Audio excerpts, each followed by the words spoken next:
É uma satisfação estar aqui presente nesse encontro. Eu tenho acompanhado o fórum à distância, por vezes, lendo, em alguns momentos podendo assistir também.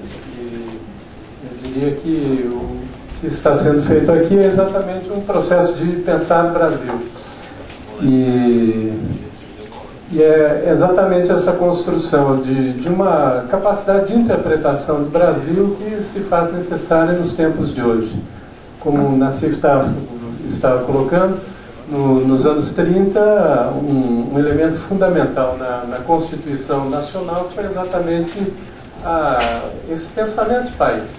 Gilberto Freire, Caio Prado, Sérgio Buarque de Holanda, que passaram por um esforço de entender um pouco o que somos, de onde viemos, para onde vamos, né?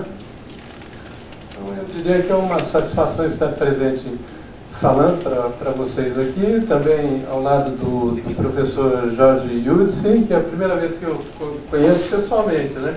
Nós nos trocamos muita correspondência, também há muita afinidade, conforme vocês poderão ver. Ele tem um livro, foi o primeiro que eu tive contato, que é traduzido aqui no Brasil, que é A Conveniência da Cultura, em que ele faz um grande relato desse processo da emergência de novos atores sociais a partir da cultura em toda a América Latina.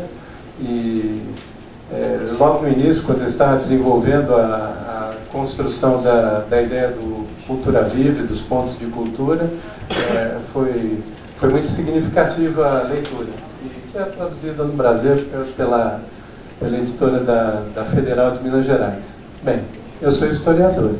Vou falar sobre o futuro da mídia. E qual seria a contribuição que um historiador pode ter a apresentar. Primeiro, na discussão de mídia. E segundo, na discussão de futuro, né? Porque todo o meu exercício, aí, mais de 30 anos de profissão, é exatamente olhando para trás. Mas olhando para trás para ter a possibilidade de dar um salto para frente. Eu diria que o grande desafio da mídia no futuro hoje é exatamente esse, é a quebra da intermediação. Aliás, todo esse processo de crise que nós estamos vivendo e acompanhando, sobretudo na Europa, no norte da África, agora parece que se ramifica também pela União Soviética, como também a antiga União Soviética, não é? Pela Rússia, e como também nos Estados Unidos, é um processo de crise de intermediação. As pessoas querem falar na primeira pessoa, falar por elas, enquanto expressão da política e enquanto interpretação do mundo. No entanto, qual o limite no caso da discussão da mídia? A capacidade narrativa. Porque, se por um lado, esse novo momento tecnológico e de emergência de classes sociais, até um desfazimento de classes, mas que elas retomam também com muita força. Aliás, é sintomático que o país que conseguiu sintetizar e recolocar a discussão da luta de classes na luta política foi exatamente nos Estados Unidos, com o slogan "Nós somos os 99%". Isso é pura luta de classes, né? É a síntese de um processo de luta de classes, que por algum tempo também se desenvolvia a ideia de que a luta de classes havia acabado, né? E retoma com muita força no centro do capital. Mas, de um lado, há essa profusão de possibilidades de fala e de meios tecnológicos para a veiculação dessa fala. De outro, há uma limitação de construção narrativa. Eu diria que o grande desafio da mídia do futuro é a capacidade de construção narrativa. O que é a narrativa? A narrativa é a possibilidade que nós temos de olhar para trás e percebermos quais são as nossas raízes, de onde nós viemos. É um fio de Ariadne, é a possibilidade de nós conhecermos esse fio da história, esse fio condutor que nos leva a algum lugar.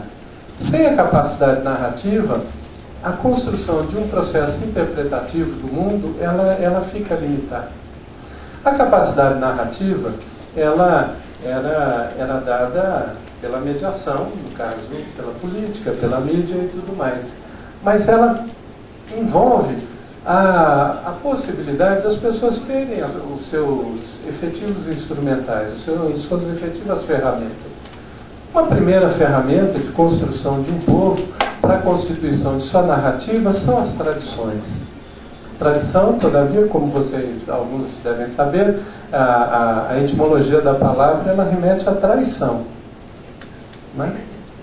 Então não é tão simples assim. Mas sem a tradição, sem esse fio condutor, nós não conseguimos nos entender no mundo.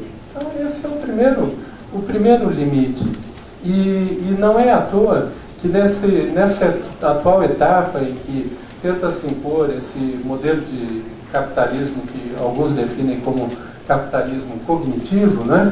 O capitalismo do conhecimento e do imaterial, da construção de valores, não é à toa que a grande fronteira e as grandes empresas desse campo do capitalismo são as empresas de condução de narrativa.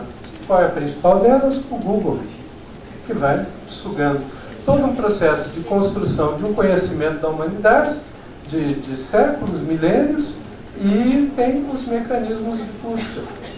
Esses mecanismos de busca podem facilitar a nossa vida, como até um GPS também facilita. Às vezes a gente está na cidade, precisa utilizar. Mas sempre será alguém que fará a condução desse caminho por nós. Se nós não temos os nossos referenciais de chegar a um lugar, nos deslocar de um espaço e, sobretudo, de construir um roteiro de uma forma abstrata, a gente vai em processo de limitação dessa fala, digamos, polifônica. Aí o que a gente vai ter é um conjunto de expressões dispersas, né? uma profunda poluição informacional que também não se processa. É claro que alguém vai processar essa informação, alguém vai processar essa narrativa e vai dizer qual é o melhor caminho que nós devemos seguir. E até apagar coisas. Então, esse é o primeiro limite,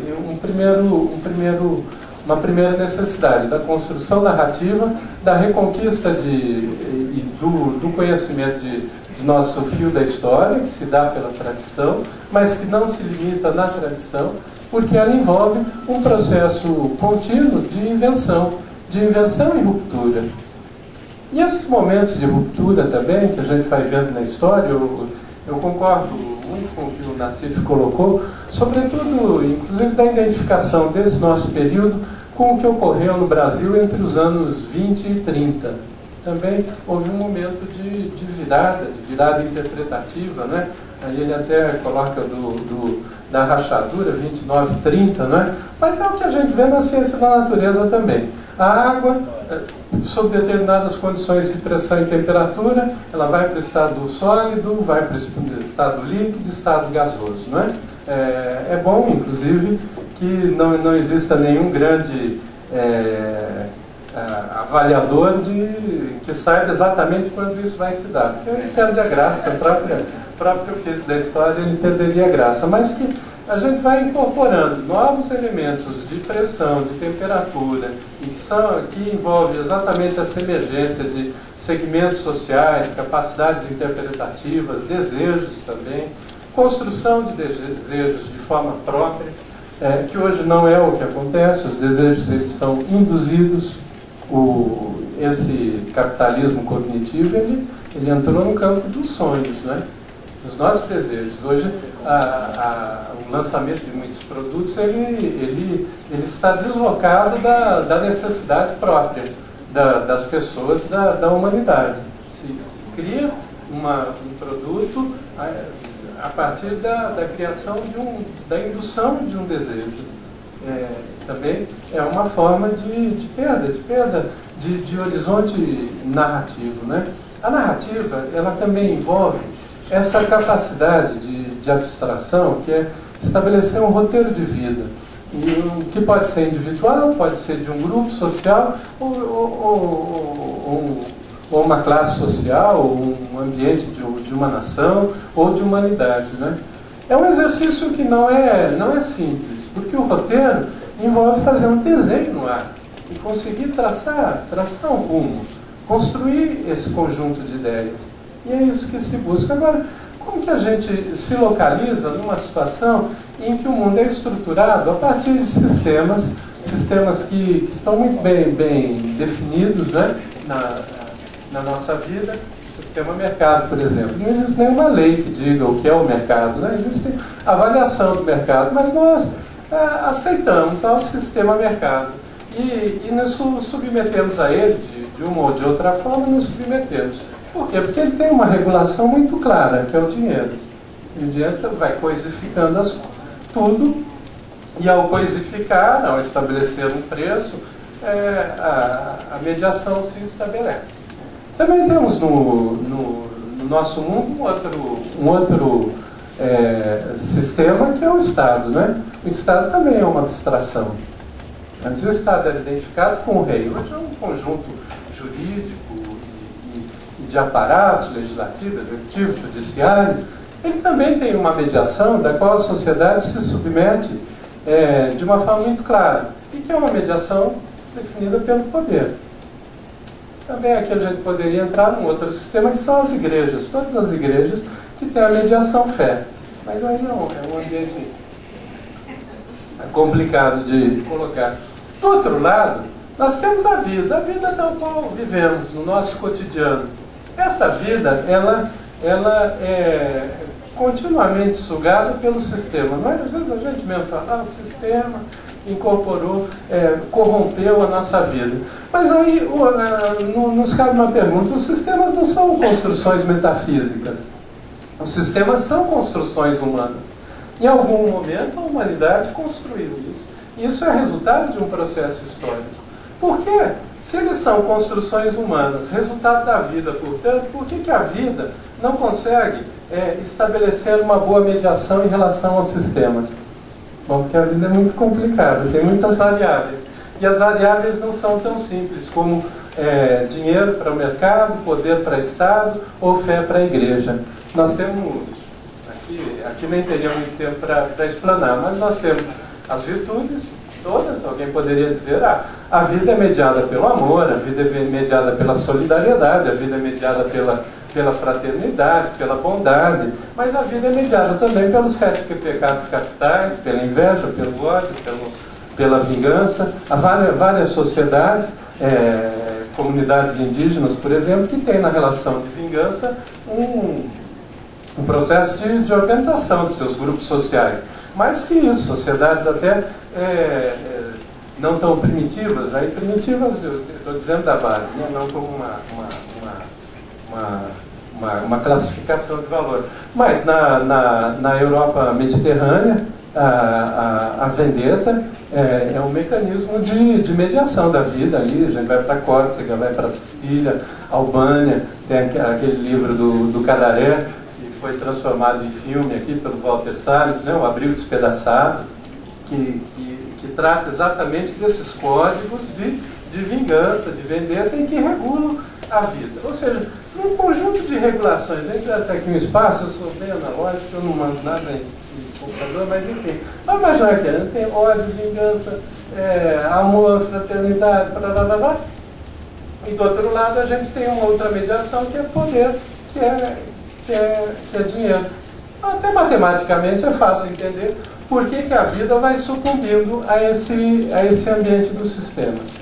Como que a gente poderia cultivar a busca de uma outra forma de mediação? De um lado, buscando nesse fio da história, em nossas tradições, a nossa identidade. A identidade é fundamental para a construção de um processo narrativo. E hoje há várias políticas culturais que trabalham nesse sentido do fortalecimento da identidade. Mas a identidade só não basta. Ela é um elemento essencial. Se a gente pega ali os estudos do Lacan, um psicanalista do início do século XX, ele percebeu, e esse é um elemento fundamental na constituição da personalidade humana, que quando uma criança se percebia refletida no espelho e reconhecia que aquela imagem ali refletida era a dela, ela dava um salto, no processo de afirmação da sua personalidade. Isso acontece com as crianças bem pequenininhas, aí 1, 2 anos de idade, que é esse momento do se ver refletido no espelho. Se a gente olhar em termos de sociedade, esse direito ao espelho, ele é negado, ele inexiste. O povo, quando ele é retratado pelos sistemas diversos, né, de mediação, ele é retratado na forma de estereótipo, de maneira folclorizada. Então, há a necessidade da constituição de uma polifonia. As pessoas falarem em sua primeira voz. E aí, o que nós vemos hoje, eu tive a oportunidade, trabalhando no Ministério da Cultura, de circular bastante, e é o que eu mais gosto, é terrível trabalhar ali dentro de um gabinete, hein? Me realimentava eram exatamente essas viagens, de ver que isso acontece em Nova Olinda, no Cariri, e acontece aqui em São Paulo. Nós temos dezenas de saraus de periferia acontecendo semanalmente aqui em São Paulo, milhares de jovens se reunindo para discutir poesia, literatura hip-hop, e por aí vai, e não só, trabalhando com as mais diversas manifestações. Então, há uma grande necessidade e ela se expressa de forma concreta, às vezes ela não é percebida quando a gente tem os olhos muito embotados num determinado padrão, mas ela acontece de uma maneira muito forte, a da constituição dessa polifonia. Mas é necessário, para que a gente avance, que esse processo de construção da identidade, né, não se resvale no fundamentalismo, que pode ser a grande praga do século XXI. Né? As verdades acabadas, né? Bem fundamentadas, aquelas pedras sólidas em que nós nos fechamos em nossas próprias verdades, seja ela religiosa, seja de mercado ou o que for. Aí é necessária essa combinação entre identidade e alteridade.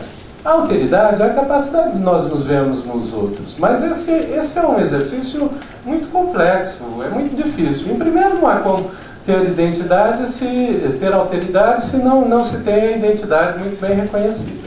Sem esse processo, não há como buscar a alteridade. Em segundo, a combinação da alteridade envolve exercícios civilizatórios. E são exercícios de longo prazo. É essa capacidade de construir a personalidade a partir de uma percepção que sai de dentro para fora e também de uma percepção que vem de fora para dentro. É o que tem um conto do Machado de Assis, dá para pegar pela internet, que é O Espelho, que é exatamente isso, é um novo tratado sobre a alma humana. Ele começa assim. E a história de um alferes que, bem rapidamente, ele descobre, de repente, que não existe uma alma, mas sim duas almas na constituição da nossa personalidade. E ele percebe isso quando ele estava numa fazenda e tinha ali seus escravos, ele vivia todos com seus galhardões, suas roupas, suas vestes maravilhosas, e todos diziam que maravilhoso que você é e tudo mais, e ele até acreditava nisso, até que um belo dia os escravos se revoltam, fogem da fazenda, e também não fica mais a família dele na fazenda, ele fica só na fazenda, e aí ele vai percebendo que ele não era exatamente aquilo que ele achava que ele era, porque não tinha quem dissesse o que ele era, né? Então é essa combinação.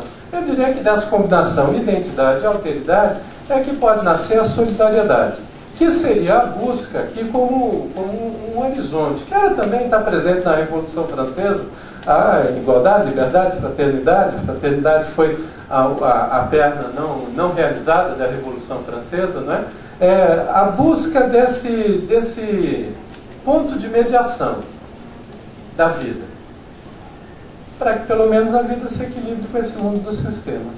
O ponto de cultura, que foi essa ideia, que não era o tema de colocar, o grande objetivo dele é esse, é buscar um ponto de encontro entre vida e sistemas, fomentando essa polifonia, a mais diversa, e a constituição de um processo de formação da identidade na diversidade.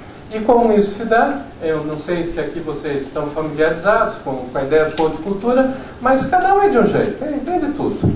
Tem dentro do Xingu, com os achanicas, tem com os meninos nas favelas, tem cinema para cego, e aí vai. O que puder inventar, tem 3 mil pontos no Brasil hoje, cada um é de um jeito. Mas eles têm um único elemento que é essencial a todos, né? Que é o estúdio multimídia. Um pequeno equipamento que permite gravar, a cada grupo gravar sua música, registrar o seu vídeo, são feitas coisas maravilhosas, vocês podem, inclusive, pesquisar pela internet ou encontrar coisas maravilhosas. Anteontem eu tive a oportunidade de ir no lançamento do livro do Vídeo nas Aldeias, aqui no Itaú Cultural, que produz um trabalho fantástico, toda uma rede de cineastas indígenas, não só com documentários hoje, mas também com obras de ficção, né, de construção narrativa, no próprio idioma, o índio na frente e atrás da câmera, falando o seu próprio idioma, com os seus próprios cineastas, os seus próprios atores, contando a sua própria história. Notem que aqui há uma diferença. Por vezes nós podemos retratar a história do outro com um olhar de benevolência, cumplicidade, apoio, mas sempre será um outro olhar. É um pouco como se a gente pegar um paralelo, e aqui eu já vou encerrando, com o que houve também nesse momento histórico. Foi uma iniciativa fundamental do Mário de Andrade, quando ele foi diretor de Educação, Cultura e Recreação em São Paulo, que foi a expedição folclórica. Até chamam de expedição Mário de Andrade, ele nem acompanhou a expedição, ele era o diretor do departamento que criou essa ideia. Foi um grupo de 4 pessoas, né, cineastas, antropólogos, e eles foram registrando as expressões culturais do povo brasileiro pelo país afora, né? Naquela época havia limitação até mesmo técnica, e foi uma gravação do olhar do povo, né? Agora, com esse processo da tecnologia, né, do estúdio multimídia, nos pontos, a ideia é fazer num sentido inverso. É fazer esse mesmo mapeamento, mas do povo pelo povo. É construir uma narrativa de baixo para cima, de dentro para fora, mais efetiva. Que era também um desejo do Sérgio Buarque de Holanda, não é? Até um pouco antes de morrer, ele se sentia frustrado por não ter conseguido construir uma história do Brasil de baixo para cima. Bom, ele não conseguiria construir isso. Nem um grupo de centenas, milhares de historiadores conseguiria fazer isso. Porque sempre seria um olhar, mesmo que de apoio, de cumplicidade, de envolvimento, em todos os sentidos, seria um olhar de fora. O que se busca é esse olhar de dentro. E eu diria que é aí que vai emergir essa nova mídia nesse sentido emancipador, que é o salto também, o salto qualitativo da inclusão, da emancipação. Como que a gente pode fazer inclusão com emancipação? Não há como pensar nesse processo, que a gente fala da emergência, nova classe C e tudo mais, sem a inserção da cultura. Não há como. Porque aí o padrão de cultura que se estabelece é o padrão da cultura de consumo. E esse processo de inclusão, essa nova classe C e tudo mais que vai se fazendo, pode ser estabelecido com aquilo, como o Nassif também disse, com o pior desse mundo de consumo. E eu diria que quando a gente rompe uma fronteira, a gente sempre quer mais, e a gente sempre quer caminhar mais. E caminhar mais é exatamente ter essa possibilidade de diminuição das mediações e fala na primeira pessoa. É isso.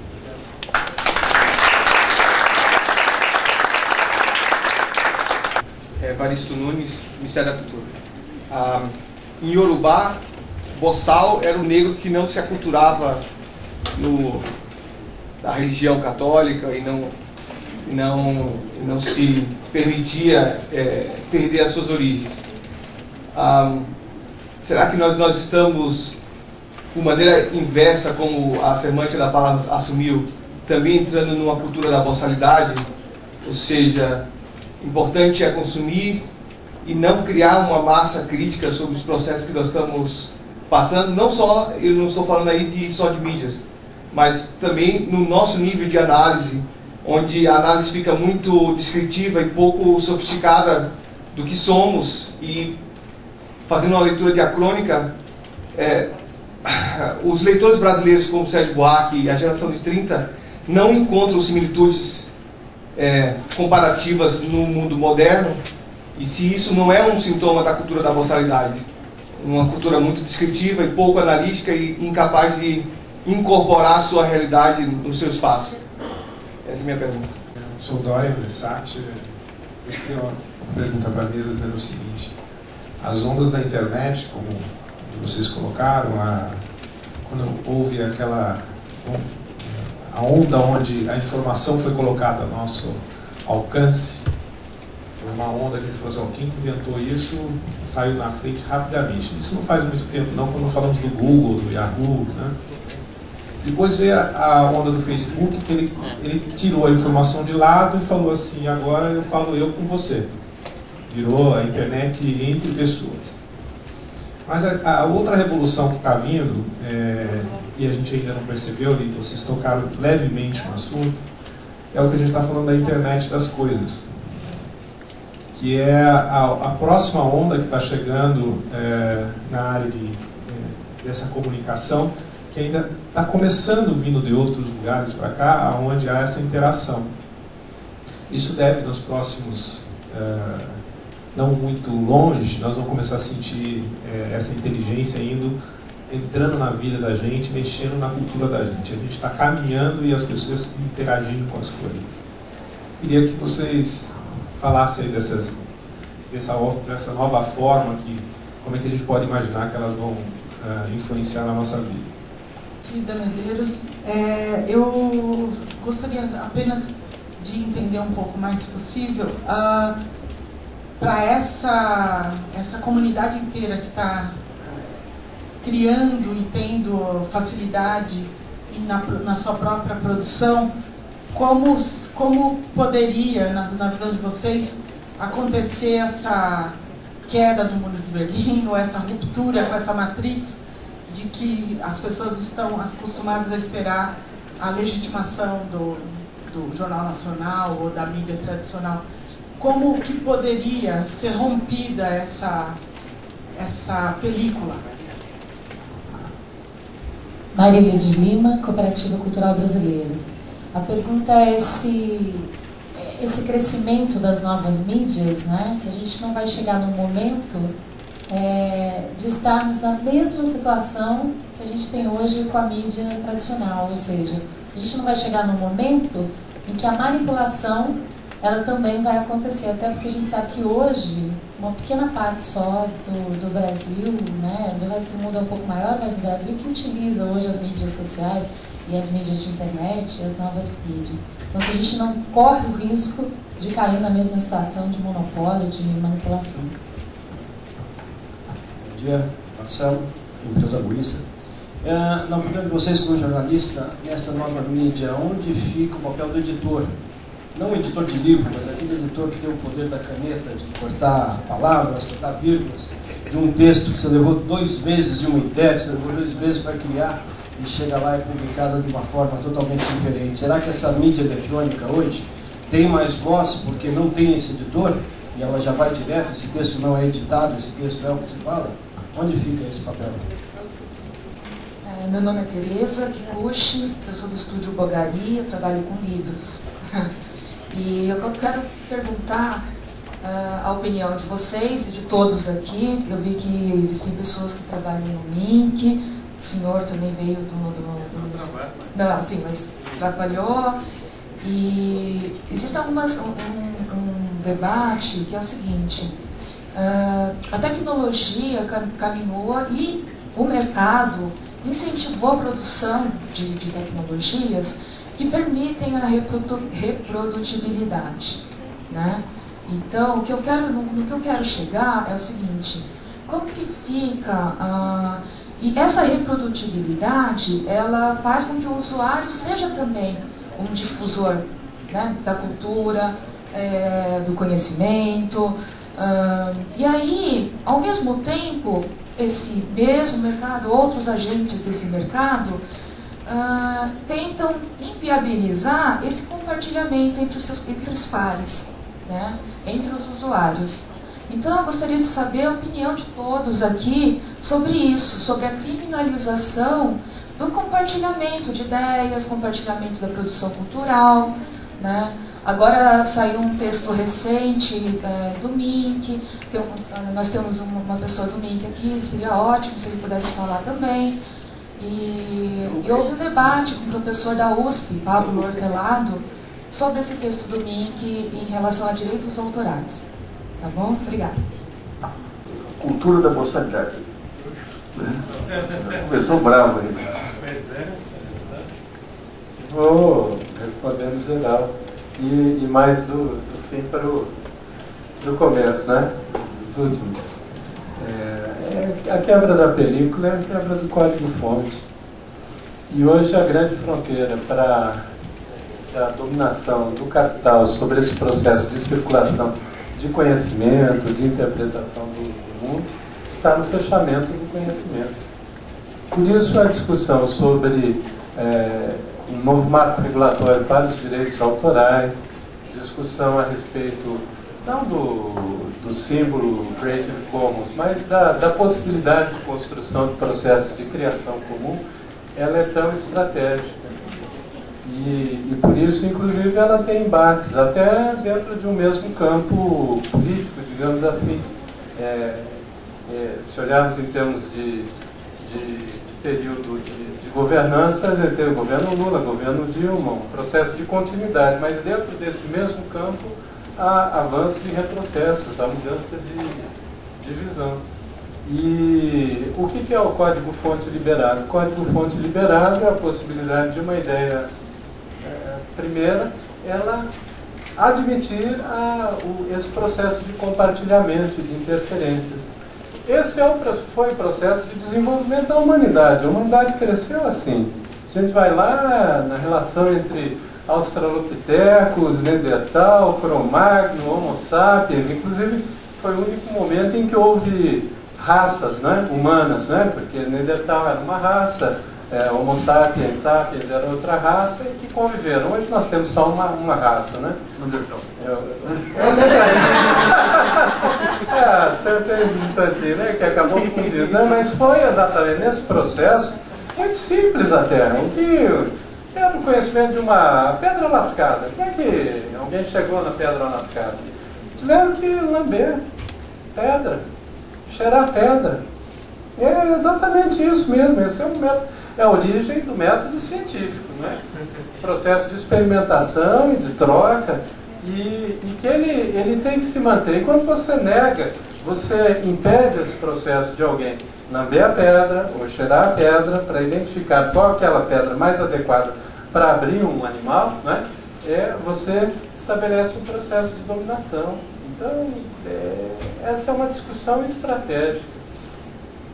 Risco de controle na internet, ele é total.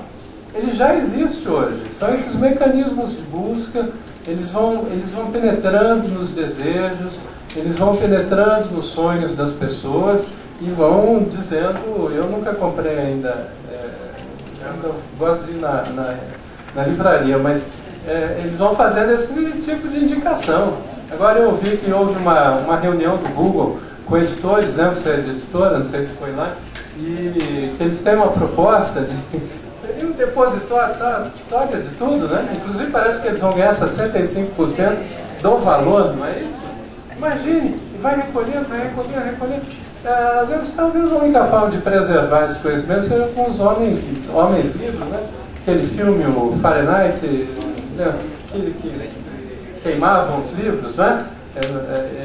E aí haviam as pessoas que decoravam livros, né? Os homens livres, né? Os homens livres. E talvez a gente tenha que voltar a isso. Então também tem esse processo de avanços e retrocessos. Por último, esse processo de desenvolvimento, né? Se a gente pega o desenvolvimento humano, tem ali o Vygotsky, que trabalhou com educação infantil, um psicanalista, logo depois da Revolução Russa. Ele percebeu também que é bom a gente olhar lá, desenvolvendo as crianças, da gente, muito simples mesmo, entender como é que a pedra lascada virou pedra lascada, como é que se chegou a isso, e depois como é que planta, e tudo que a gente tem hoje, né? Mas ele percebeu que no desenvolvimento das crianças muito pequenas, ele dava saltos também na relação de uma com a outra, né? Isso ele construiu uma teoria que é do desenvolvimento proximal, entre o que está próximo, né? Mas enfim, são pequenas interseções, na verdade, cada um de nós são redes, sub-redes, macro-redes, meso-redes, e vão intermediando, e essas zonas né, um círculo aqui, outro aqui, você cria uma zona de interseção. Ao criar uma zona de interseção, você vai fazendo um processo de modificação. É evidente que agora o processo é muito acelerado. vamos ver, como era a chegada de um processo de conhecimento no Brasil no período de Tiradentes, dos Inconfidentes. Era um livro que chegava e ele era passado de mão em mão, porque não havia nem imprensa, né? A maior biblioteca do Brasil do século XVIII era do governador de São Paulo, Morgado de Mateus, que tinha 1000 livros, né? Então era um processo de troca de conhecimento muito lento, né? Demorado, mesmo assim chegava. Porque há essa necessidade humana de fazer chegar. Que são esses desenvolvimentos proximais, ou são afecções, que também, se a gente for olhar lá atrás, um pouco, na construção do pensamento filosófico ocidental, nossa tradição é cartesiana, né? Tudo nos seus quadradinhos, né? Houve um outro pensador tão significativo quanto, mas que não prevaleceu da mesma forma, que foi Spinoza, que foi num outro sentido, pensamento mais holístico, e ele falava exatamente dessas afecções, né? Que é a contaminação virótica que a gente fala hoje nesse mundo da internet. Ou seja, esse processo de afecções, ele pode ser direcionado, unidimensional, ter uma linha, ou ele pode ser pulverizado. E essa, eu diria, que é a grande batalha, deem o nome que queiram, mas da luta pela emancipação humana, da luta de classes, é exatamente em como vai se dar esse processo de afecções. Se ele vai acontecer de uma forma mais horizontalizada e mais livre, e por isso mesmo é estratégica a defesa do conhecimento livre, de licenças mais generosas e que pressupõe comportamentos humanos, como generosidade intelectual, trabalho colaborativo, em rede, né? Ou se a gente vai ter ainda aquela relação unidirecional do Criador, que não existe, o Criador, não há Criador único, e do Criador e do consumidor. A gente quer romper com esse processo de distinção, a gente vai ter que tratar esses assuntos de uma outra forma. E eu diria que essa é exatamente a busca da não boçalidade, é se perceber no mundo, se reconhecer no mundo, porque só se reconhece no mundo e só se liberta o indivíduo que consegue dominar códigos e transitar entre esses universos, esses sistemas. Quando isso não acontece, quando a gente busca um direcionamento único, que aí está licenças proprietárias, fechamento de processo de troca de conhecimento, aí se instala um processo de boçalidade.